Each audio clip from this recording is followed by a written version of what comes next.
నేనేం లక్ష్య పెట్టను, దేవుడేం లక్ష్య పెడతాడు? నీ తల్లిదండ్రుల విషయంలో నువ్వు ఎంత కేర్గా ఉన్నావు ముందు అది పట్టించుకొని అక్కడ నువ్వు పాస్ అయితే నువ్వు అర్పించిన నోట్ల కట్టలు కాదు, నువ్వు రూపాయి అర్పించిన దాన్ని చేయి జాపి తీసుకొని ఆశీర్వదిస్తాడు దేవుడు.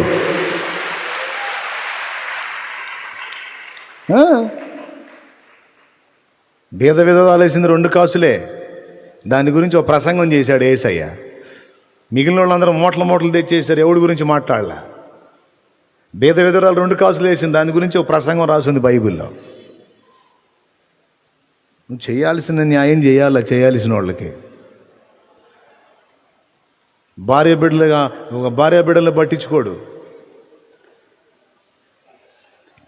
కుటుంబానికి జరిగించాల్సిన న్యాయం జరిగించాలి, బాధ్యతలు నెరవేర్చాలి, తల్లిదండ్రులకు జరిగించాల్సిన న్యాయం వారికి జరిగించాలి, కన్నబిడ్డలకు జరిగించాల్సిన న్యాయం వారికి జరిగించాలి, సభ్య సమాజంలో ఇబ్బందిలో ఉన్న వారిని పరామర్శించాలి, ఇతరులకు నువ్వు చేయదగ్గ సాయం చేయాలి, చూపదగ్గ ప్రేమ చూపాలి. నీ కళ్ళ ముందున్న వ్యక్తులు వాళ్ళలో కూడా ఉన్నాడు దేవుడు.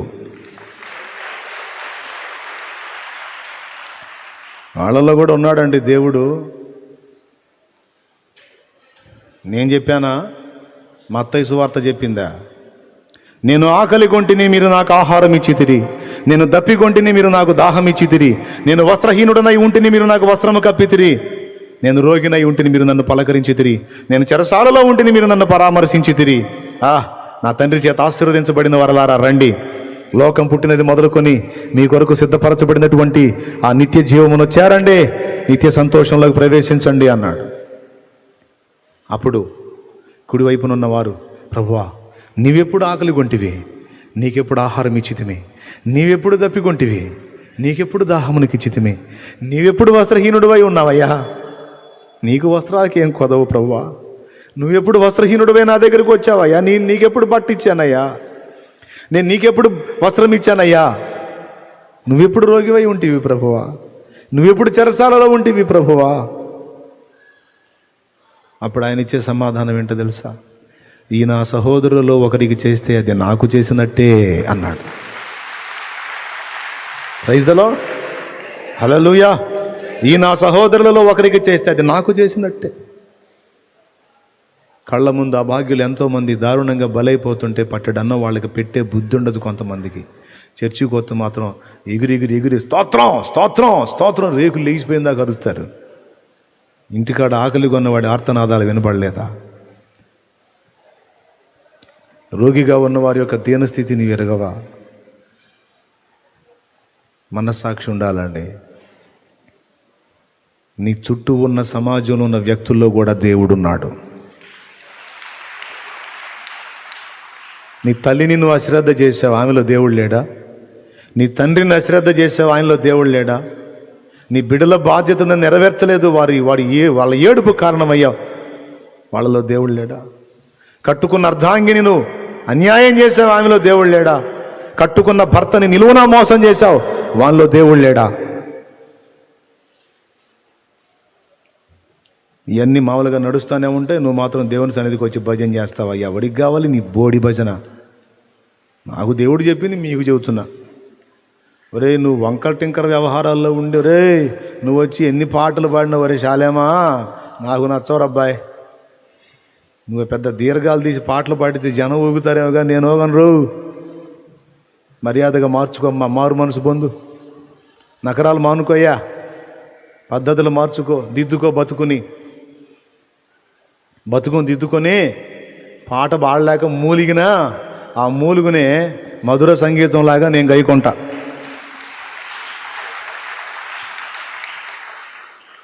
అయ్యా శాలేమా, ఇదమ్మా పద్ధతే, నా మార్గంలో రాయ్యా, నీ మార్గాల్లో రావాకు. నీ త్రోవలు వేరు, నా త్రోవలు వేరు, మీ నడత వేరు, నా నడత వేరు, మీ తలంపులు వేరు, నా తలంపులో. జనం మెచ్చుకుంటున్నారని, జనం పొగుడుతున్నారని జనాల భజనను చూసి మురిసిపోవాకు నాన్న. నేను మెచ్చుకోవాలమ్మా, నేను మెచ్చుకోవాలి.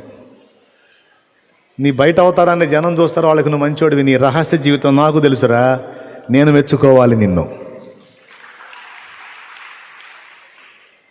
నా మీద నేను చెప్పుకుంటున్నా. ఇప్పుడు మీరేం చేయాలి? పెద్దగా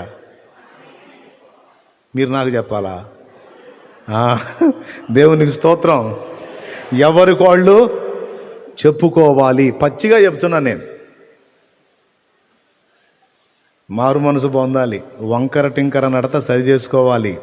ఆ తర్వాత తీసుకురా నువ్వు దేవుని దగ్గరికి. నువ్వు ఏ స్థితిలో తెచ్చినా, నువ్వు ఎంత తెచ్చినా, అసలు తేలేని స్థితిలో నువ్వు ఉన్నా, అసలు నువ్వు వస్తుంటేనే సంతోషపడతాడు.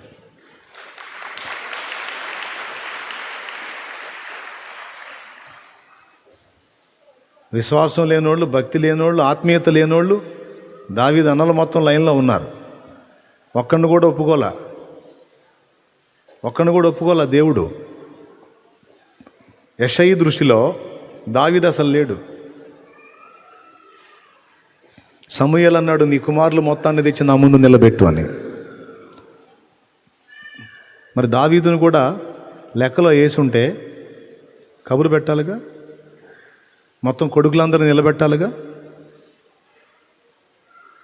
మరి ఇంట్లో ఉన్న ఆ కొడుకులనే తీసుకొచ్చి నిలబెట్టాడేంది? సమూయేలు ఏం చెప్పాడు? కుమారులు మొత్తాన్ని తీసుకొచ్చి నిలబెట్టన్నాడు. యెషయి ఏం చేశాడు? గొర్రెలు గాయటానికి పోయినోడిని అక్కడే వదిలేసి మిగిలిన వాళ్ళందరిని తీసుకొచ్చి నిలబెట్టాడు. అంటే యెషయి మైండ్లో దావీదు లేడు, సమూయేలు మైండ్లో కూడా దావీదు లేడు, దావీదు అన్నల మైండ్లో దావీదు లేడు, దావీదు ఊరి ప్రజల మైండ్లో దావీదు లేడు, ఆఖరికి దావీదు మైండ్లో కూడా దావీదు లేడు. కానీ దేవుని మనసులో ఉన్నాడు. హల్లెలూయా. దేవుని మనసులో ఉన్నాడు. ఫస్ట్ వాడు వచ్చాడు, చూశాడు,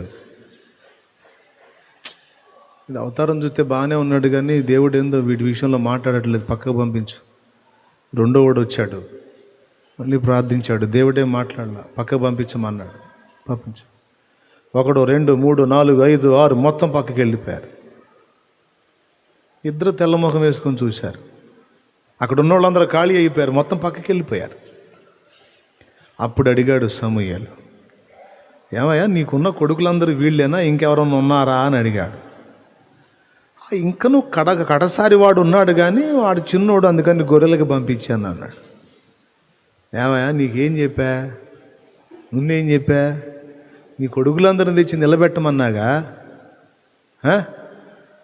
పిలిపించోయా బాబు, పిలిపించో. అప్పుడు సస్తా బతుకుతా పిలిపిస్తే వాళ్ళంత దూరం నుంచి వస్తూ ఉండగానే అదిగో నేను కోరుకొనిన వాడు వచ్చుచున్నాడు, పోయి అతని మీద తైలం పోయి, నూనె పోయి.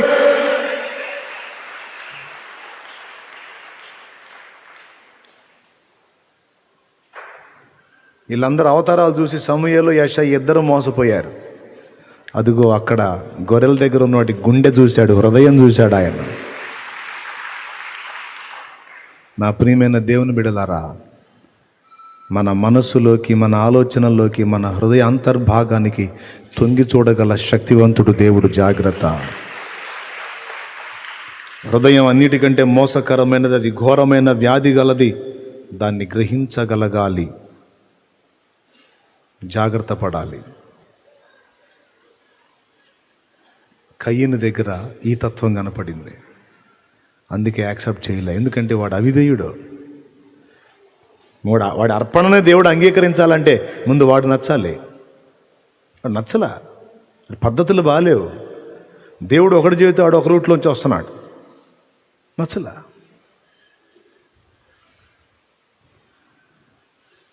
త్రోసేసాడు అర్పణని. హేబెలు నచ్చాడు, ఎందుకంటే దేవునికి శ్రేష్టమైనవి ఇవ్వాలనుకున్నాడు, అది కూడా తండ్రిలాగా చేయాలనుకున్నాడు. ఆమోదించాడు, హేబెలుని స్వీకరించాడు, శ్రేష్టమైనది అర్పించాడు అని సాక్ష్యం ఇచ్చాడు.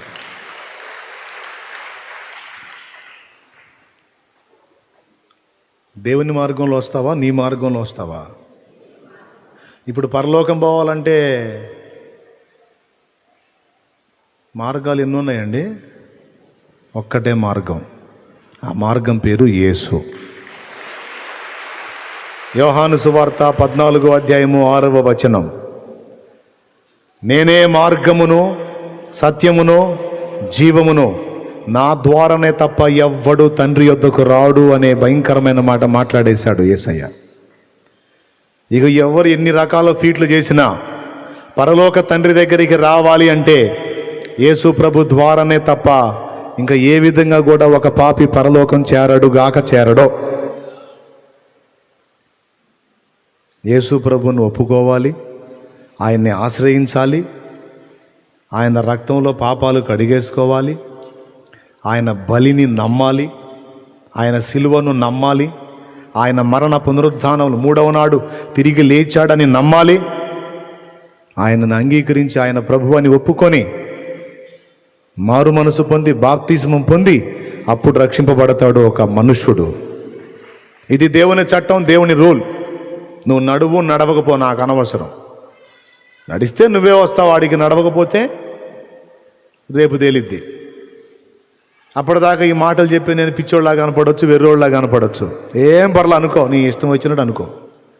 రేపు మాత్రం నీకు ఉంటుంది. అప్పుడు గుర్తొస్తా నేను, వరి వాడు మొత్తుకుంటానే ఉన్నాడు, నేనేంది ఇంత పిచ్చితనంగా చేశానేందని రేపు నిత్యను నోరు కొట్టుకుంటావు, కొట్టుకున్న ప్రయోజనం ఉండదు, అగ్నిగుండానికి పోతావు.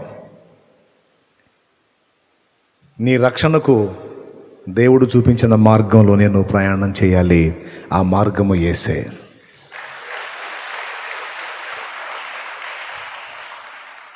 నీ అర్పణ దేవుడు ఆమోదించాలంటే దేవుడు చూపిన మార్గంలో నువ్వు వచ్చి అర్పించాలి. అసలు ముందు నువ్వు అంగీకారం కావాలి, ఆ తర్వాత నీ అర్పణకు విలువ ఉంటుంది. నువ్వు దేవునికి అంగీకారం కాకుండా నీ అర్పణ దేవునికి ఆమోదయోగ్యం కాదు. ఇది అందరూ తెలుసుకోవాలి. 2, 3వది, దేవుని దగ్గరికి వచ్చినప్పుడు నీ జీవితమైనా నువ్వు అర్పించేదైనా శ్రేష్టమైనదిగా ఉండునట్లు చూసుకోవాలి. ఎట్లా చూసుకోవాలి?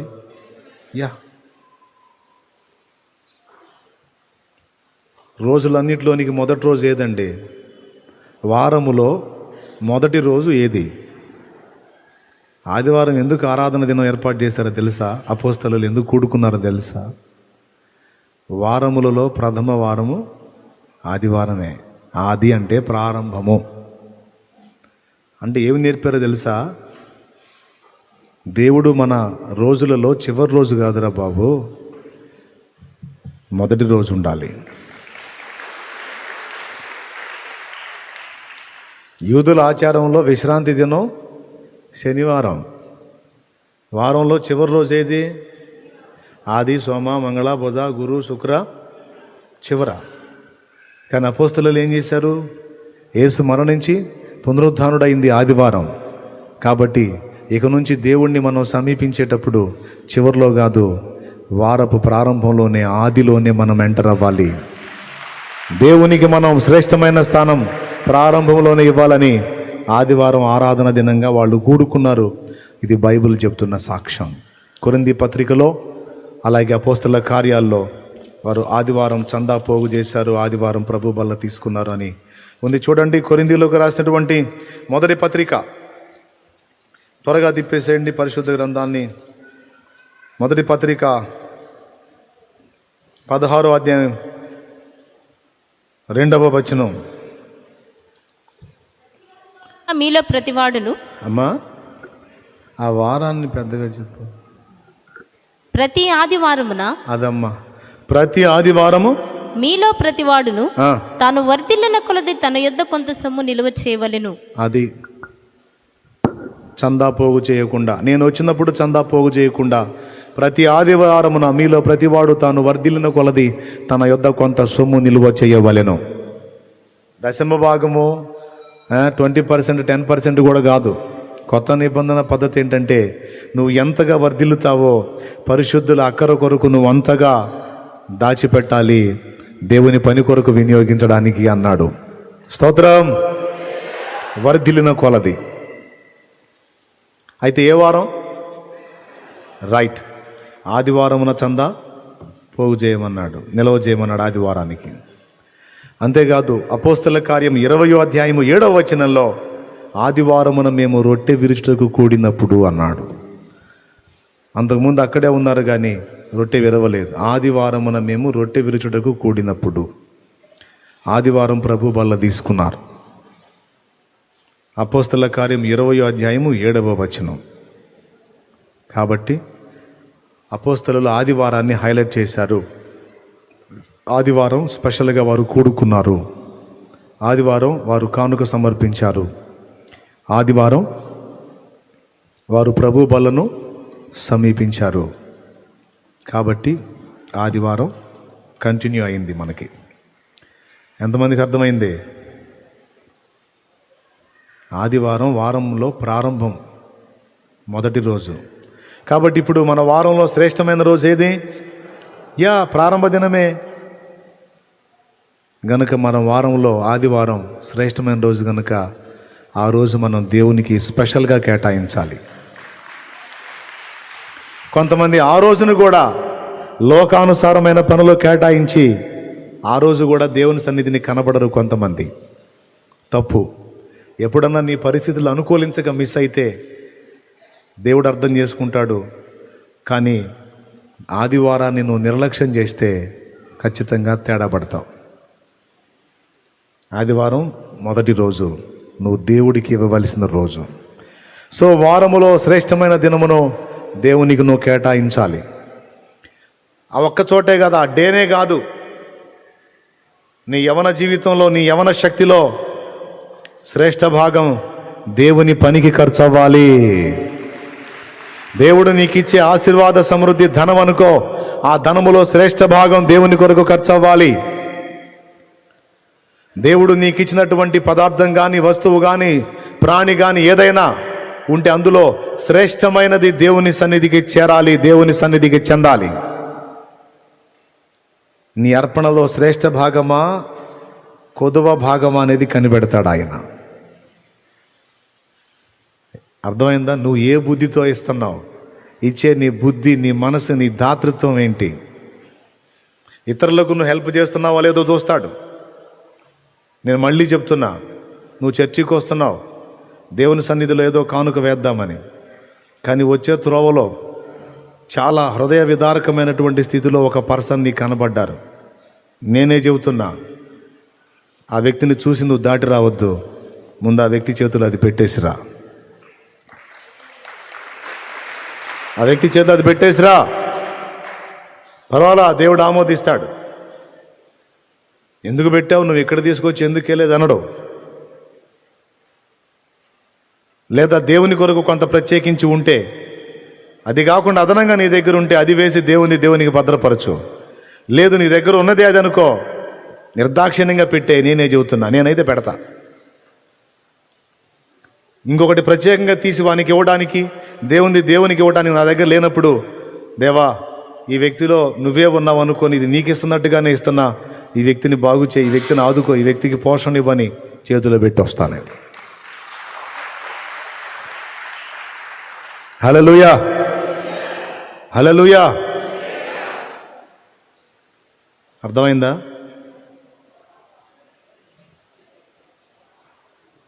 దేవుడు నీ ముందుకు తీసుకొచ్చే వ్యక్తుల్ని, దీనులైన వ్యక్తుల్ని కఠిన మనసుతో దాటిపోవద్దు. నువ్వు చేయదగ్గ మేలు వాళ్ళకి చేయాలి. అక్కడ నీ హృదయాన్ని దేవుడు కనిపెడతాడు. ఆతిథ్యం చేసేటప్పుడు కూడా సంతృప్తిగా చేయాలి. పట్టెడన్నం ఎవరికన్నా పెట్టేటప్పుడు నీ భోజనంలో నుంచి శ్రేష్టమైనది పెట్టాలి, కానీ సద్ది పెట్టెల్లో పాచిబట్టిని తీసుకొచ్చి పెట్టకూడదు. కొంతమంది భలే దానం చేస్తారు. 3 రోజులు మురిగిపోయింది దాచిపెట్టి అది తీసి, ఇదిగో పిల్లలకు పెట్టుపో, బాగుంటుంది పెట్టు అంటారు. ఒక వస్త్రం దానం ఇచ్చేటప్పుడు కూడా శ్రేష్టమైనది ఎవరు, పనికి రాని దాన్నే ఇస్తారు. దేవుడు చెప్తున్నాడు, నువ్వు ఏది శ్రేష్టం అనుకుంటావో ఆ శ్రేష్టమైన దాన్ని దానం చేయి. ఆహారం పెట్టాలనుకుంటే మంచిదే పెట్టు, వస్త్రం ఇవ్వాలనుకుంటే మంచిదే ఇవ్వు.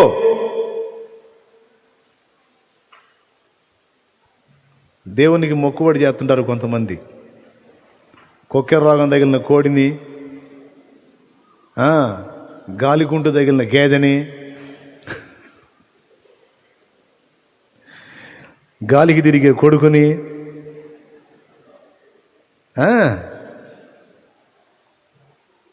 మైండ్ పనిచేయనోడు, తెలివి తక్కువడు, చదువు రానోడిని నా దగ్గరికి వచ్చి చెబుతారు, ఏందన్నా ఈడు అసలు చదవట్లేదు, వీడికి మైండ్ ఏం పని చేయట్లేదు, అందుకే వీడిని దేవుడి కన్నా వదిలిపెడదాం అనుకుంటున్నాను. చదువు వచ్చినోడు బాగా పనికి వచ్చేవాడేమో లోకానికను నీకను, ఈ మెంటలోడు, ఈ చదువు రానోడు, ఈ ఆసోదుడేమో నాకా. ఇక వాడిని ఇంట్లో భరించలేక నాకు అర్పణ చేస్తారన్నమాట, నువ్వు మొయ్యరయ్యిండని. అంటే దేవుడి పేరుతో. ఇట్లాంటి అర్పణలో నీ బుద్ధి బయట పెడతాయి. ఏం బయట పెడతాయి? బుద్ధి బుద్ధి బుద్ధి బయట పెడతాయి. అట్లా చేయకూడదు. శ్రేష్టమైన దాన్ని, గర్భఫలమైన నా జ్యేష్ఠ పుత్రుని నీకిచ్చిన చాలునా, గర్భఫలమైన నా జ్యేష్ఠ పుత్రుని నీకిచ్చిన చాలునా, నీవు చేసిన ఉపకారములకు నేనేమి చెల్లింతును. దేవునికి మహిమ. శ్రేష్ఠ భాగము దేవుని కేటాయించు. మనిషికి ఇచ్చినా శ్రేష్టమైందే ఇవ్వు. మా వాళ్ళు దేవులాడుతుంటారు అప్పుడప్పుడు, పనికిరాని అన్నీ కొప్పేసిద్దాం ఎవరికన్నా. ఇవ్వవాకండి, పారేయండి. అవసరమైతే పెట్టేది ఏదో మంచిదే పెట్టండి, ఇచ్చేది ఏదో మంచిదే వేయండి. దరిద్రపు ఇచ్చి దరిద్రాన్ని దేవాకండి చెబుతాను. దేవులాడతారు. కొక్కెర తగిలిందనుకో, కోడి అన్నయ్య జాతి పుంజు, ఎంత బాగుండేదని ఎందుకు కొక్కెర వచ్చిందని అప్పుడే అనుకున్న దేవుడికి బతికితే నీకేనయ్యా అని. బతికితే నీకేనంటే సత్తే నాకేం తెలుసు, ఆయన కాపాడుకోవడం చేతగాల. ఊరి తెలివి. ఓ దేవునికి స్తోత్రం కలుగును గాక. హల్లెలూయా.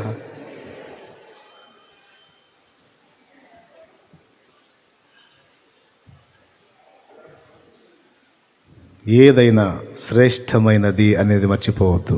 హేబెలు మనకి మోడల్ ఇస్తున్నాడు. జీవితంలో కూడా అండి, యవన జీవితం అంతా లోక సంబంధమైన చెత్తకు తగలేసి సరుకంతా అయిపోయినాక ప్రార్థన చేయ, ఇక సేవ చేయాలనుకుంటున్నాను. జీవితంలో 3 భాగం లోకానికి తగలేసి,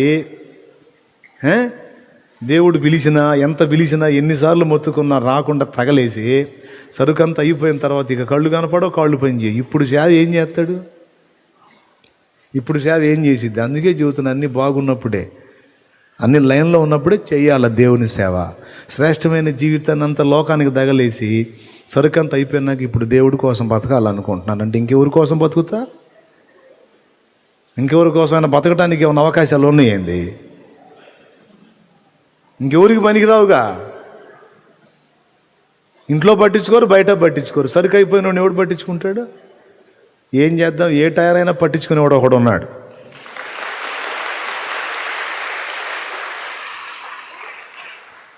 నేనైతేనేమో మంచి జీవితం అంతా లోకాన్ని తగలబెట్టి ఇప్పుడు వచ్చి నేను దేవుడి సేవ చేస్తాను నిద్రమోహం అనుకుంటాను నేను.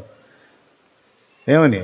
కానీ దేవుడు అంటాడు, ఒరే బాబు పోనీ రానని ఇప్పుడైనా కళ్ళు తెరిచాడు, కనీసం ఈ శాస జీవితం అయినా చేస్తాడు నా కోసం, చెందిరా బాబు అంటాడు దేవుడు. కొంతమంది ఉన్నారు, సరుకు అయిపోయినా సిగ్గురాదు. 70 ఏళ్ళు పైబడి ఉంటాయి. బామ్మ ఇంక బాబు తీసిన మంది వచ్చి కంటే ఇప్పుడేం తొందరలే అంటుంది మొన్న ఒక ఆమె. 70 ఏళ్ళు దాటిని బాబు తీసిన మందవే బామ్మ అంటే ఇప్పుడేం తొందరలే అంటే చిన్న పిల్లలాగా. మరి ఇంకెప్పుడు తొందరపడాలనుకుంటుందో, మరి ఇంకా బొందలఘాట్లో పోయినా తొందరపడిద్దో నాకు అర్థం కావట్లా. నేను చెప్పేది ఒట్టి కాదు, కూర్చున్న వాళ్ళు, ఇక్కడ కూర్చున్న వాళ్ళు కూడా ఉన్నారు. సంవత్సరాలు అయితే దేవుడిని తెలుసుకొని బాప్తీసం అందరూ ఈ లైవ్లో వినేవాళ్ళు కూడా ఉండి ఉంటారు ఎక్కడన్నా. అందుకే మాట్లాడుతున్నాడు దేవుడు. మారు మనసు పొందండి. దేవునికి స్తోత్రం. అంత జీవితం అంతా లోకానికి లోక చెత్తగా తగలేసి అంత అయిపోయిన తర్వాత ఏం చేస్తాను? శ్రేష్టమైన జీవితం దేవునికి.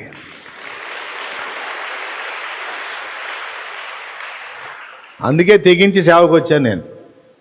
నా జీవితంలో శ్రేష్టమైనదంతా దేవునికే ఖర్చు అవ్వాలి. నా భోగాలకి, నా ఆనందాలకు కాదు, నా యేసుకు ఖర్చు అవ్వాలి అనే ఈ శ్రేష్ఠ జీవితాన్ని దేవునికని 21 సంవత్సరంలో దేవుణ్ణి తెలుసుకున్న, 24 ఏళ్ల ప్రాయములో దేవుని పనికి పూనుకున్న, ఇప్పటిదాకా చేస్తానే ఉన్న దేవుని కృపలో 24-25 ఏళ్ల ప్రాయంలో దేవుని పనికి పూనుకున్నా. నా లైఫ్ వ్యర్థం కాల, అర్థవంతంగా ఖర్చు అయింది. ఇంకా చాలా చేసేది ఉండే, ఇంకా నా ఫీలింగ్ అదే, ఇంకా చాలా సరిగా చేయలేదు నేను అని. ఇంకా చేయాలి. ఈ సరుకు అయిపోయిందంటే ఇంకా చేయలేము. దేవుడిచ్చిన యవన రక్తం, యవన శక్తి అంత లైన్లో ఉండగానే ఉరకాలి దేవుని కోసం.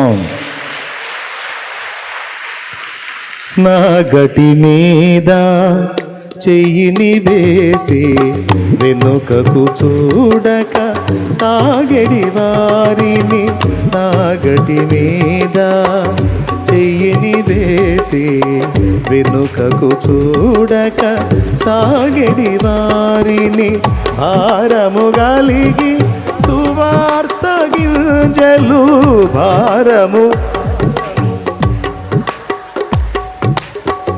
దున్నిన ఎదలో చల్లెడి వారిని, దున్నిన ఎదలో చల్లెడి వారిని, పంపుము దేవా పనివారలను పంటను కోయుటకు, నేడు పంటను కోయుటకు. కొంతమందియే శ్రమ పడుచుండగా చింతయే క్రైస్తవులందరి, కొంతమందియే చింతయే లేని క్రైస్తవులందరి, పంపుము దేవా పనివారలను, నేడు. దేవునికి మహిమ. కొంతమంది జ్ఞానవంతులు ఉంటారు, కష్టపడి ఒక పక్క జాబ్ చేసుకుంటానే, పని చేసుకుంటానే మరో పక్క దేవుని సేవ చేస్తూ ఉంటారు. తెలివి, వివేకం. ఫ్యామిలీ రొటేట్ కావాలంటే కష్టపడి వర్క్ చేయాలి. ఇదే టైంలో మరి దేవునికి శ్రేష్టమైన జీవితకాలం ఖర్చు అయిపోతే ఎట్లా? ఏది లోకానికి, దేవుని కోసం ఖర్చు అవ్వాలి. అందుకని జాబ్ చేసుకుంటానే, కుటుంబానికి సమాధానం చెప్పుకుంటానే, దేవునికి సమాధానం చెప్పటానికి 2 పనుల్లో కష్టపడతారు. పౌల్లాగా వాళ్ళు ధన్యులు. అలాగైనా చేయాలి. శ్రేష్టమైన భాగం దేవుని కేటాయించాలి. లైఫ్లో కూడా, టైంలో కూడా. ఎవరికాళ్ళు పరిశీలించుకొని జాగ్రత్త పడండి. అప్పుడు హేబెలు జాబితాలోకి వస్తారు. అట్లా కాకుండా నీ మార్గాల్లో ప్రయాణం చేసి ఏదో అరాకొరా దేవుడు అన్నట్టుగా ఉంటే కయ్యూను క్రమంలోకి వెళ్ళిపోతాం. ఓకేనా?